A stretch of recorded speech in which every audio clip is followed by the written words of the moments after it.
When I partake in story listening, I truly attempt to imagine myself in the author's position and connect deeply with the emotions throughout the story. I chose Nellie Egan's A Stone Cast in Still Waters story about her childhood and dealing with the aftermath of being taken from her home and placed with a white foster family. This story impacted me because I cannot imagine such young children trying to search for their identity in a home that was so isolated in a culture that did not belong to them. It also led me to think about children coping with the psychological trauma and culture shock with no access to therapy or adult comfort and the damage that could do. Personally, I can connect with the struggle of emotional trauma as a child.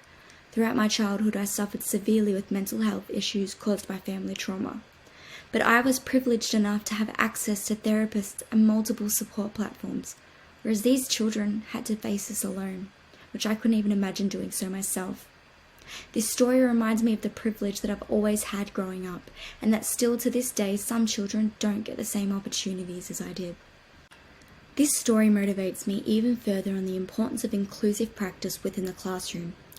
Giagni, an author from a book I recently read, stated that inclusion is representation and visibility of diversity and differences within the classroom.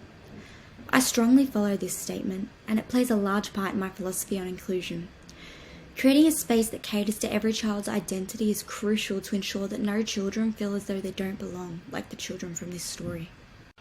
This story got me thinking about the ways I can represent cultures in my classroom and how I could do this respectfully. It also helped me reflect on the fact that I don't know enough about many cultured histories and how as an educator I should further educate myself to provide accurate, inclusive experiences. Early Childhood Australia speaks about enabling children to feel a sense of belonging within the classroom, and I believe by representing each child's identity through the environment around them and the relationships built, I could achieve that for my students. I can only imagine the relief that these children from the story would have felt if someone in their community did the same for them. This story also brings me to the topic of children suffering from trauma or mental health related issues and how even to this day, some children still experience these problems in their life. Situations such as financial struggles, family violence, children in foster homes or divorced parents are all things that can cause tension within the home. If children don't get the support needed when faced with these troubles, it can cause psychological damage. Within my inclusive practices, ensuring that every child has a good support system is very important to me, especially since I have background experiences on these situations. As an educator, I'll always be an adult figure that children can come to for comfort, but it's also important to provide parents with knowledge on therapy options or support centres to ensure my students never feel like their mental health isn't valued.